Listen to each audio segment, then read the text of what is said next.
दीपक देता है रोशनी फैलाने की प्रेरणा, फलदायी वृक्ष देता है देने की प्रेरणा, मधुबन देता है महकते रहने की प्रेरणा, महान व्यक्ति देते हैं जीवन जीने की प्रेरणा। आओ प्रेरणा से दें हम सभी को प्रेरणा।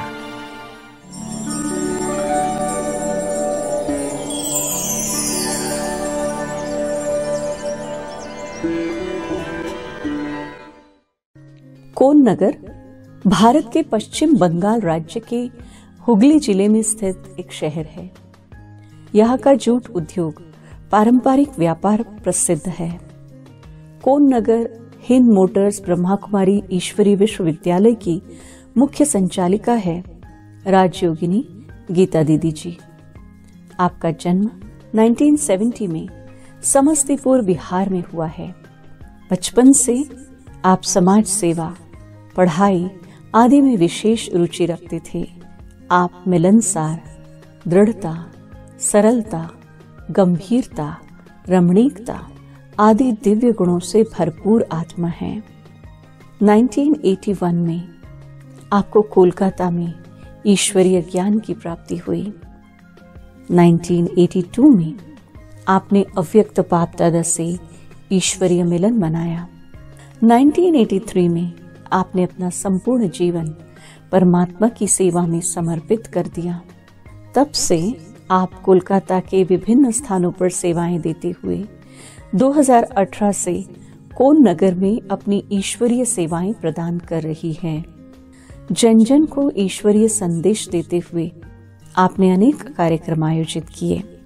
दीदी जी के नेतृत्व में 500 से अधिक विद्यार्थी ज्ञान योग से अपने जीवन को भरपूर कर रहे हैं।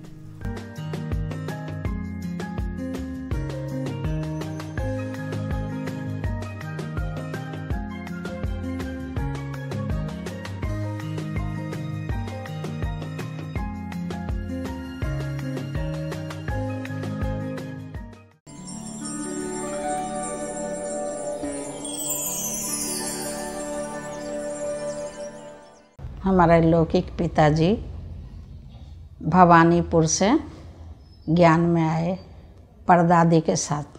परदादी ने दीदी पिताजी के कोर्स कराए थे। परदादी बोली तुम्हारा कितना लड़की है?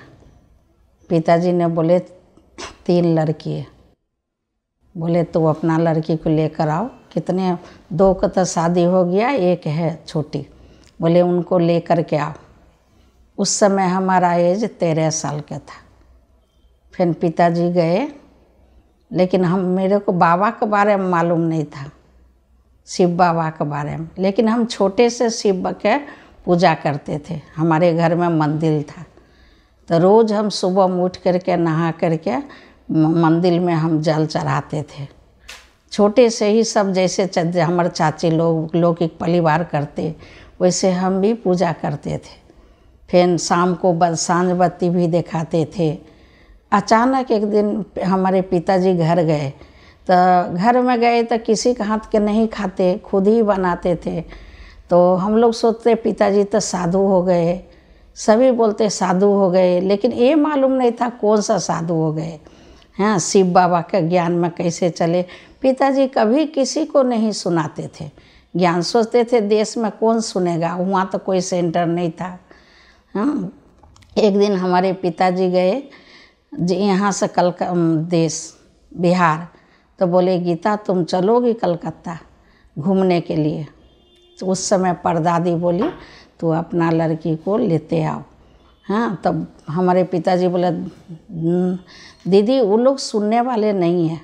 तो दीदी बोले तुमको कौन बोला है जो लोग सुनने वाले नहीं, तुम तो सब चले जाओगी। उस समय 3-4 भाई गुरु क्लास करते थे, तो सभी को दादी बोली अपना अपना लड़की को लेकर आओ। तो पिताजी अचानक गए। तो उस समय हम जिस दिन पिताजी ट्रेन में बैठे तो भोर में पहुँचे। हम सपना में देखे ब्रह्मा बाबा, लेकिन ब्रह्मा बाबा कौन है वो तो मालूम नहीं था। लेकिन घर में पूरा एकदम लाल घर जैसे परम धाम के मनाइए। तो हम उस समय छोटे थे, तो बाबा का आँख और मेरा आँख दोनों एक हो गए। तो हम डरे नहीं, उन बाबा भी मेरे को देखते रहे, ब्रह्मा बाबा हम भी देखते रहे। जब थोड़ा सा ये देखे बाबा का आंखें हट गया, तो बाबा का हमने ज्ञान में आने से पहले सपना में देखा। तो जब हम कलकत्ता में आए तो परदादी बोली जो उनको लेकर के आओ। तो जिस दिन हम ट्रेन से उतरे उसी के सामने निर्मल संता दीदी हमारा हाथ पकड़ी, बोली तुम छोटी मुट्ठी रहोगी यहाँ? हम बोले हाँ दीदी क्यों नहीं रहेंगे। तो नहीं यहीं तुमको रहना है। तो हम बोले बिना सोचे समझे, हम बोले हाँ दीदी रहेंगे। तो उस दिन से आज तक हम सेंटर में 44 साल हो गया, अभी आज तक हम इस सेंटर में यहाँ पर ही है। लौकिक में बहुत सारे बंधन डाला। उस समय तक कोई ब्रह्मा कुमारी के जानते नहीं थे, लेकिन हमारे पिताजी के सारे लौकिक वाले परेशान करते। पिताजी ने एक बेर जाके इतना दबाव किए, पिताजी जाकर 4 महीना हमको घर में छोड़ कर आए, वो लोग नहीं आने दिए। हमारे लौकिक भाई डॉक्टर थे, बोले इसको लेकर जाओगे तो हम मर जाएंगे। तो पिताजी छोड़ करके चले आए। लेकिन हम रोज़ पिताजी यही बोलती जब तुम दोरफ्ती हो, तुम चाहोगी तो बाबा की याद करके अपने आप आ सकते हो। एक बेर तो हम तुमको रास्ता दिखाए। तो 4 महीना हम तारा के देख कर योग करते, नीचे देख करके मैंने रात में उठ कर योग करते। फिर अचानक एक दिन कलकत्ता मेरे चाचा का लड़का ज्ञान में चलते थे, तो उनको साथ हम बोले एक दिन के लिए जाएंगे। अब बहुत सारे सामान हमारा है, हम बारिश निकाल कर फिर हम कभी नहीं जाएंगे। लौकिक भाई को बोले ठीक है तुम जाओगी तो तुमको आना है तुरंत। हम बोले नहीं हम दूसरे दिन चले आएंगे। लेकिन जब हम गाड़ी में उठे तो हम संकल्प किया आज से हम कभी आएंगे ही नहीं। तो जब वो आए तो हम 10 साल तक घर नहीं गए। फिर 10 साल के बाद एक बार दादाजी के झूठ के बोले शरीर छोड़ दिया। फिर हम घर में गए, घर में देखे तो दादाजी बैठे हैं। फिर हमारे को डर लगा अब इस बार भी हमको घर में रख लेंगे। हम 81 में आए, 81 में ही मधुबन गए। तो बाबा ने अव्यक्त बाबा उस समय मोहिनी दीदी सबसे एक से बाबा से मिलाते थे और बाबा ने दृष्टि देते थे। तो बाबा ने हमारा हाथ पकड़ के सबको एक लड्डू देते। तो हम भी एक लड्डू लिए पीछे हो गए। फिर बाबा ने लड्डू लेकर हाथ रोक दिए, किसी को नहीं दे रहे थे। तो हमारे अव्यक्त बाबा फिर दोबारा हमको बुलाए। तो हमारा लौकिक पिताजी दौड़े दौड़े हाथ लेके, उस समय तो इतना हमारा भावना नहीं था जी बाबा है, निश्चय भी नहीं था, छोटे थे। लेकिन उस समय जब बाबा हमारा दोनों हाथ पकड़ के 2 लड्डू दिए, बोले बच्चे 2 लड्डू तुम खाने वाले हो और तुम लक्की सितारे हो। पहला बेर बाबा हमको वरदान दी, चमकते रहोगी और दुनिया के सभी को चमकाते रहोगी, सदा तुम जो चाहोगी वो तुम्हारा सफलता मिलेगा। फिर ऐसे साले साले तक 2 बेर मधुबन जाते ही था। उसको बाद धीरे धीरे बाबा से दृष्टि लेने लगे। बाबा के जैसे परिवर्तन 15 बेर तक ऐसे बाबा से हाथ से टोले लिए, बाबा से वरदान लिए। जितने बेर मधुबन जाते उसको बाद दृष्टि से बाबा मिलने लगे। फिर स्टेज पर दृष्टि धीरे धीरे परिवर्तन होने लगा। तो इतना तो हमारा अंदर में माने छोटे थे तो नहीं। जब हम मधुबन दोबारा गए, जब ज्ञान सरोवर बना तो वहाँ 20 दिन के हम भट्टी किए ज्ञान सरोवर प्रथम बेर। तो वहाँ पर ना सप्ताह दिन कोर्स करना माने वहाँ का ट्रेनिंग देते थे। उसमें हमारा जीवन बहुत सारे निश्चय हो गया और फिर हमारा लगा ये बाबा है। उस समय से हम जीवन में धारण के लिए नहीं हम ब्रह्मा कुमारी बनेंगे। लेकिन छोटे से मेरा लक्ष्य था जो हम नर्स के जैसा बनेंगे। तो नर्स तो नहीं, लेकिन सफ़ेद कपड़ा पहन के यहाँ जब आए तो दीदी लोग के देख करके हमको बहुत अच्छा लगा। जे हम सोचते थे वही वैसे ही दीदी लोग यहाँ पर है। और दीदी जब सौभाग्य दीदी है उनको साथ में हम रहने लगे। और दीदी ने बहुत मानते थे। ज्ञान योग में तो मेरा इतना नहीं, लेकिन योग मेरा बहुत अच्छा लगता। जब लाल लाइट में बैठते ना तो मेरा पूरा एकदम बाबा के प्यार से जैसे आंसू गिरना। लेकिन ये नहीं कोर्स नहीं किए, ऐसे ही हम सेंटर में रहने लगे और रहते रहते आज इतना साल बीत गया। फिर जो भी कन्याएं मिलता हमको लगता है ये भी रह जाए, ये भी रह जाए, ये भी वो संस्कार हमारा अभी भी है। ये बाहर क्यों जाती है, ये भी सेंटर में रह जाए। बाहर में तो इतना जीवन नहीं, यहाँ रहेगा तो कितना जीवन अच्छा बनेगा, कितना सारे सेवा होगा बाबा को। ये लक्ष्य अभी तक हमारा है। जब कोई भी कन्याएं को देखते हैं तो लगता है ये बाबा का बन जाए। ऐसे बनते बनते मेरे जीवन में 8-9 कन्याएं निकले कोन नगर में। उस जिस समय में हम आए कोई नहीं था और हमारे घर में तो छोटे छोटे बच्चे सब थे। तो हम सोचते दीदी यहाँ कोई क्यों नहीं बच्चे हैं। दीदी से बड़ी दीदी से पूछते, बोलते तुम बाबा की याद करो ना तो तुम्हारा बहुत सारे सहेली सब आ जाएंगे। तो धीरे धीरे ऐसे आते गए। हम पहले तो सिर्फ कोन नगर में ही था सेंटर, फिर धीरे धीरे एल्गिन रोड जाते, हर सप्ताह हम जाते। निर्मल संता दीदी हमको बुलाती, राम प्रसाद भाई इसको लेकर के आना छोटी को। तो हर सप्ताह गुरुवार के जाते। वहाँ पर संतरी दादी थी, संतरी दादी ने हमको एक सप्ताह रख लेती। फिर दादी ने हमको बैठकर 10 बजे वाला योग में सिखाती, तुमको पर सेंटर छोड़ देंगे, तुम सेंटर कैसे चलाओगे। फिर दादी ने हमको कोर्स कराना सिखाए। फिर हमारे को मुरली इतना अच्छा, हम तो ये 13 साल में आ गए। फिर हम लक्ष्य रखे नहीं हम तो मुरली ज़रूर सुनाएंगे।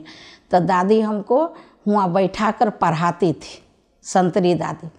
फिर संतरी दादी से तो पढ़ते थे। फिर जब कोन नगर में सौभाग्य बहन फिर जाती ले आते, तो हम बोलिए नहीं यहाँ पर ना एक टीचर रखेंगे, तभी हम आपको साथ में रहेंगे, नहीं तो हम लोग के घर जाएंगे। हम पढ़ाई करेंगे तब हम सेंटर में रहेंगे, हमको तो मुरली नहीं पढ़ने आता है। तो दीदी बोली कि ठीक है तुमको टीचर रख देंगे। एक ठो हमारे समान आती थी, वो 1 घंटा को रोज़ हमको पढ़ाई के जाती 6 महीना तक। उसको बाद बिना दीदी 2 ठो रहती थी, बिना दीदी शोभा दीदी, दोनों छोड़ करके हमको साल में 2 बार मधुबन चले जाते। उस समय तो हमको मुरली नहीं सुनाने आता। फिर जब संदली पर हम जाते तो बोलते बाबा आप हमारे सुनाइए, हम क्या करें। तो उस समय हम संदली पर जाते तो कैसे मैं मुरली सुनाते वो हमको समझ में नहीं आता, और मुरली सुना करके चले आते। ऐसे करते करते बाबा अभी तक देखिए हमारे जीवन में जो भी चीज़ समझ में नहीं आता मैं बाबा को बोलते बाबा तुम करा लेना, तुम तो हमको ऐसे लेकर आए। जिसको साजन ऐसे रहता है, सजनी बुद्धू रहता है, उस समय हम यही ख्याल रखते, उस समय हमारे इज्जत आपको हाथ में। तो ऐसे करते करते हर सफलता जो हम चाहते अभी तक वो बाबा हमारा साथ के निभाते हैं। ये मेरा हर समय पल पल अनुभव रहता है। जो भी कुछ मुश्किल होता है मैं बाबा को बोलते हैं बाबा तुम हमसे करा लेना। हमको जब तुम लेकर आए बिना जाने बुझे हम रह गए तो ये भी काम आप ही कराना हमसे, और अभी तक हमको बाबा करा रहे हैं। जब हम एल्गिन रोड जाते थे तो देखते थे दीदी कानून दीदी के चिट्ठी लिखने बोलते, कितना प्यार से कानून। तो हम सोचते ये लोग जब बनते हैं तो हमने क्यों ब्रह्मा कुमारी बनेंगे। कभी कभी हमारा मन में रहता नहीं यहाँ तो सब बड़े बड़े रहते हैं, हम तो वो इतना पढ़ाई नहीं किया, हमको नहीं रहना है। फिर हम जब देखते नहीं इन लोग के जीवन देखो कितना अच्छा है, ऐसे हमको भी दीदी ने एक एक काम हमारे से निर्मल संता दादी दीदी सब कानून दीदी कैसे ऐसे सिखाती। तो हम छोटे थे तो हम सीख देखते तो हम सोचते नहीं हम भी ऐसे सीखेंगे, हम भी ऐसे बनेंगे। फिर जब भोग लगाने रुक्मणी दीदी थी, उर्मिला दीदी बोलती जाओ तुम भोग लगाए आओ। तो दादी एक एक बात बाबा को तुम कैसे भोग लगाए हैं, बाबा का सब कुछ लिया। कभी कभी दादी ने संतरी दादी भोग खोल के बोलती दिखाने के लिए। तो जो भी चीज़ कुछ यदि नहीं रहता तो दादी बोलती नहीं तुम उस चीज़ के लेकर के आओ, हम नहीं खाएंगे। जब दादी के खाना देते तो हमको भी मन में लगता नहीं दीदी लोग कितना अटेंशन देते हैं, ऐसे हम भी भोग सजाते हैं तो एक एक याद करके भोग लगाते। दीदी के अंदर में मैंने कानून दीदी के अंदर में इतनी विशेषता दीदी ने भरी, निर्मल संता दादी। तो उनको देख के हमको लगता है दादी दीदी उस समय बहन जी जो थी उतना नहीं मना ये करती, लेकिन दीदी ने सब कुछ उनको कमी के मिटाती। तो अभी हमको अनुभव लगता है जब भी हम बहन जी के देखते हैं जो इसीलिए दादी ने इतना पालना किया जी गद्दी तो ये बहनें संभालेंगे। लेकिन उस समय दीदी कानून दीदी क्लास भी कराने नहीं जाते, खाली हम देखते लिटिल ऑफिस में चिट्ठी लिखते रहते थे। फिर भी दीदी हर समय ध्यान देते कानून खाई, हाँ कानून दीदी के दिया हर समय पल में, जैसे हमको लड़की है इस तरीका से दीदी पालते, तो वही नज़र से हम भी अभी तक बहन जी के देखते हैं। अब बहन जी के धीरे धीरे देखते हैं, जैसे दीदी है वैसे दीदी ने अपना विशेषता कानून दीदी में भर दिए। और दादी जो थी तो दादी थी। दादी से हम योग करना सीखे। दादी ने संतरी दादी 1 घंटा 2 घंटा रात में 11 बज जाता दादी योग में बैठे ही रहती कुर्सी पर। तो हम सोचते दादी क्यों, छोटे जब थे तो लगता दादी क्यों बैठे, सो नहीं जाती है। लेकिन जब देखते तो फिर हमको लगता दादी ने सिखाते योग किया, कितना देर योग किया। माने हर चीज़, बहुत चीज़ है जो पढ़ना लिखना, भोग डालना, भोग बांटना, दादी ने संतरी दादी ने हमको सभी सिखाई। बाबा कैसे भोग लगाना, किसी का है तो सबको मिलना चाहिए, थोड़ा है तो थोड़ा ही में दो, 1 चम्मच सबको देना है। फिर दादी ने हमरा एकानमी सिखाई, संतरी दादी बहुत कुछ एकानमी सिखाई। ये बचाना है तो इसमें लगाना है, ये बचाना है इसमें लगाना है। उसको बाद लास्ट में हमारा दादी से हम पैसा भी रखना सीखे। दादी बोलती जो नोट है उसमें रखना है, जो पैसा एक में रखना है। तो ये सब भी दादी ने हमारा संभालना सिखाई। फिर उसको बाद दादी ने सफाई, हाँ क्या क्या सफाई करना है, स्वच्छता कैसे रखना है। ये जो छोटे में तो हम लोग आ गए, इतना तो समझ में नहीं था, लेकिन दादी ने सभी हमको सिखाई। बाबा के घर में रहे तो हमको कोई भी समय कभी भी असफलता का अनुभव नहीं हुआ। जो भी हमारा मन में आता है बाबा ने हमारा आगे से आगे मन पूरा कर देते हैं अभी तक भी। और हर पल हमारा बाबा के ना सफलता मिलता है। माने जो भी हम बाबा को बोलते हैं तो बाबा कैसे काम हो, पीछे हम बाबा को बोलते बाबा तुमने कैसे हमसे करा लिया, ये उम्मीद तो मेरे से नहीं था। इतना उम्मीद माने हमारा जो नहीं सोचा वो भी बाबा हमको दे दिया। वर्तमान समय हम सोचते हैं बाबा ऐसे सेवा करते करते हम, जैसे हम सफलता का पाते हैं वैसे सभी भाई बहन ऐसे बाबा की याद करें, बाबा का सफलता का पाए, बाबा से अनुभव करे। और वर्तमान समय लगता है किसी में हमारा बुद्धि नहीं जाए, हाँ नष्टो मुहा बने, कोई में मना वैराग वृत्ति हो। ये हम पुरुषार्थ करते, सेवा करते करते हमारा बुद्धि कहूँ अटक न जाए। हाँ सभी को खुश रखे। जितने हमारे जो सखी है, भाई है, बहन है, माता है, कैसे करके हम उसको संतुष्ट रखें, हम भी संतुष्ट रहे और उनको भी हम संतुष्ट करें और निर्विघ्न हम जीवन बिताए। और जहाँ जैसे हम सेवा करते हैं वैसे सेवा करते करते हम बाबा के घर में चले जाए। मरते समय भी एक बाबा ही याद है। सबको बाबा का संदेश मिले, ये पुरुषार्थ रहते हैं। सबको बाबा का मन दृष्टि मिले, सबको बाबा के प्रति स्नेह जाए। हाँ जब हम अमृत वेला उठते हैं तो संकल्प में आता है बाबा जो भी जहाँ है सब बाबा का बन के रहे, कोई बाबा का छोड़ कर नहीं जाए। कोई छोड़ के चले जाते हैं और हमको मालूम जैसे होता था, हमको अंदर में बहुत अफसोस होता है इतना बड़ा बाबा उसको मिला फिर भी वो कैसे चला गया, उनको क्यों नहीं ये बात समझ में आया। फिर मैं बड़ी दीदी से पूछते, दीदी इतना बाबा वरदान में बोला, इतना सजाया, वो इतना साल ज्ञान में था, फिर कैसे चला गया। तो दीदी मेरे को समझते तुम बुद्धू हो, बाबा क्या बोलता है ओकरा उतना ही देर पाठ था। हम लिए इतने सुंदर से बाबा सजा कर बोला फिर भी उनको समझ में नहीं आया, वो कैसे चले गए। मैं शोभा दीदी से बार बार ही प्रश्न करते हैं तो दीदी बोलती है नहीं वो ड्रामा में पाठ ही वैसे था।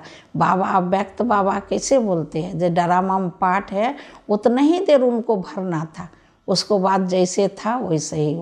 हम जैसे पुरुषार्थ करते हैं, दीदी लोग जैसे बाबा जैसे बोलते हैं, शुभ संकल्प हम रखते हैं जो ऐसे ही ये लोग पुरुषार्थ करते रहे। और संगम युग के जितना हो सके वैसे रमणीक में पुरुषार्थ करते रहे, कोई विघ्न किसी को नहीं आए।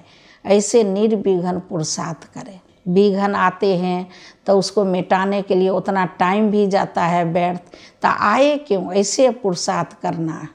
और जो भी कुछ विघ्न आए मैं बिंदी 1 सेकंड छोड़ते हैं, फिर उसको बाद हम सोचते नहीं, जो हो गया सो हो गया, अब तब दोबारा कुछ सोचने से हम टाइम वेस्ट नहीं करते, उसको सोच करके हम फिर आगे बढ़ते रहते हैं।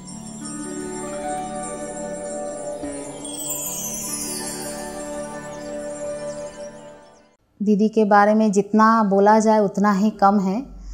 ऐसे तो दीदी जी बहुत त्याग तपस्या की देवी कहा जाए इनको। दीदी के अंदर हम कभी नहीं देखे कि दीदी अपने लिए कोई फिजूल खर्ची। दीदी जितना रमणीक उतना गंभीर।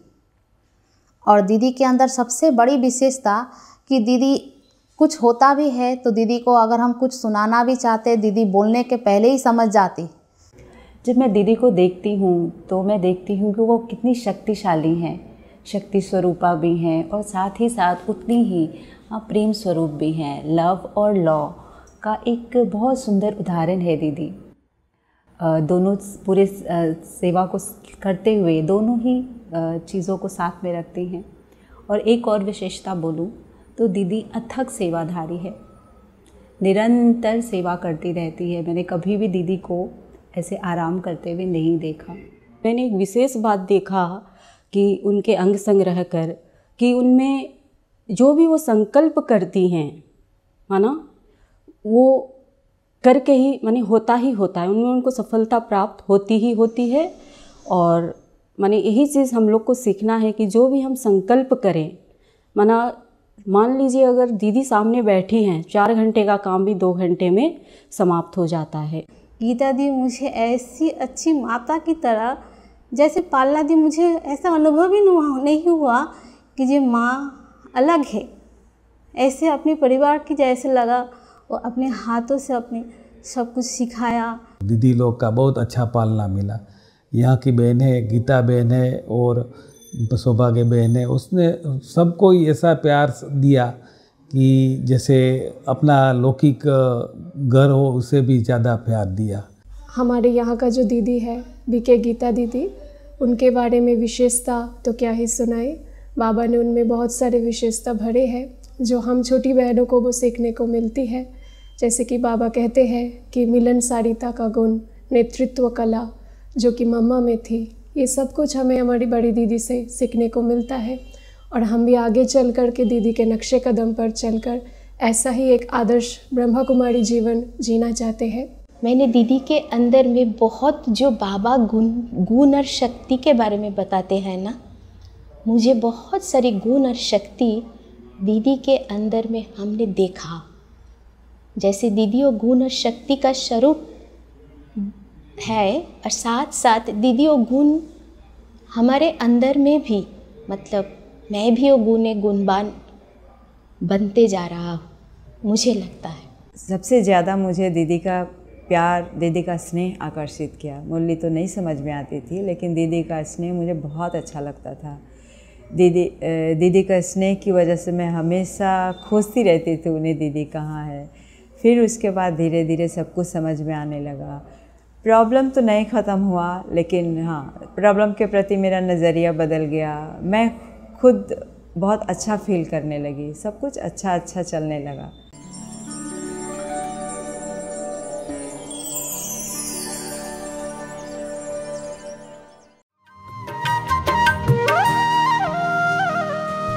बात पुरानी सत्य कहानी, बात पुरानी सत्य कहानी, आई आई याद आई,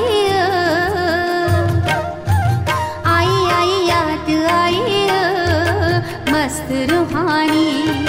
बात पुरानी सत्य कहानी, आई याद आई, मस्त रूहानी। झूम रही है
पत्थर